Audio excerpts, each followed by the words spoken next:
We're going to look at the case where we're solving a logarithmic equation where you have a sum of logs equal to a number. Our ultimate goal is to get our equation in the form of a log equal to a log, where we can use one-to-one property to eliminate the logarithms and then just solve the resulting equation, or get it as a log equal to a number. Right now we almost have that, but we have a sum of logs equals to a number. So what we can do is combine these two into a single log using what's called the product property. So if it were a minus sign, then we'd combine it using what's called the quotient property. But since it's a plus sign, we combine these two together as a single log called using the product property. So it's going to be the log of x plus 1 times x plus 4 base 5 equal to 2. So now we have the case where we have a log set equal to a number.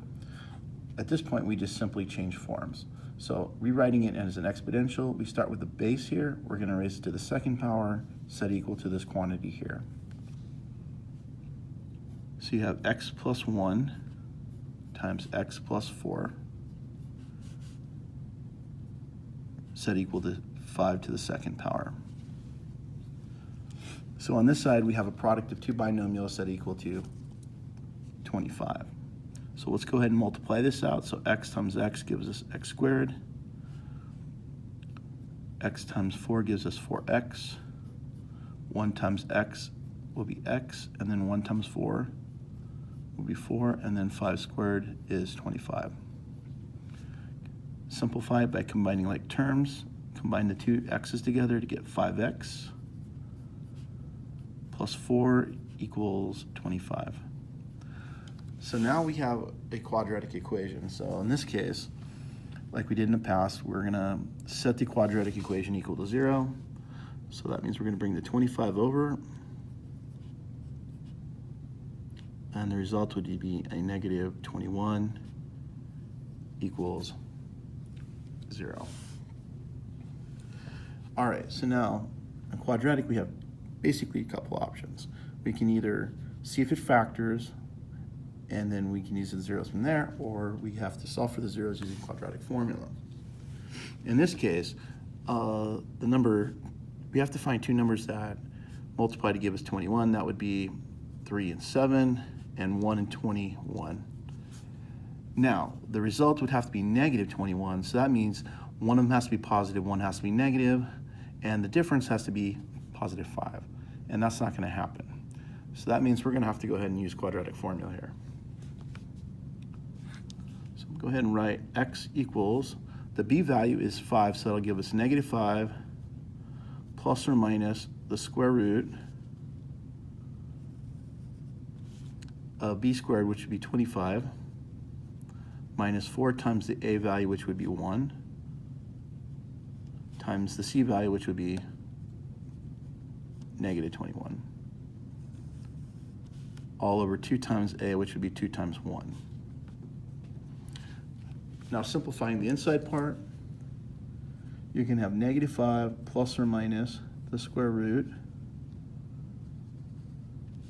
We're going to have 25.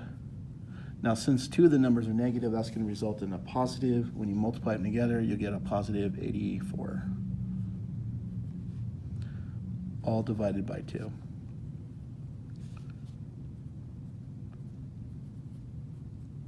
Simplifying the inside to 109. All divided by 2. Okay, so now these are our two possible solutions. We're not going to call them final solutions yet. So let's go ahead and separate them into two separate solutions. So one would be negative 5 plus the square root of 109 over 2, and x equals negative 5 minus the square root of 109 all over 2. Now as they are now, we would consider these exact solutions until we actually convert the square root to a decimal, and then it becomes approximated. So the next step we're going to do is the approximated solutions, and I'm going to round those to 1 decimal place. So when you take negative 5 and take the square root of 109 divided by 2, you're going to get approximately 2.7. And when you do negative 9 minus the square root of 109 divided by 2, you're going to get approximately negative 7.7. Now these become approximated solutions because I rounded them to 1 decimal place. Now these are not my final solutions. I have to determine whether these are good solutions or not.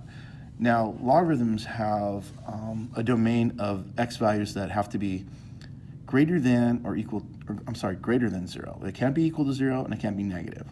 So just because a number is negative does not automatically eliminate it from being a solution. It's when you take this number and plug it back into here or here and anywhere in the original, does that result give you where you have to take the log of a negative quantity? In this case, the negative 7.7, if you plug it in here or here, it's going to fail and it's not going to be a good solution. So we're going to cross this one out. The 2.7 is going to be your only solution. The solutions that are not good, we call them extraneous. Okay, an extraneous solution, it is a solution to this quadratic. It's just not a solution to the original equation.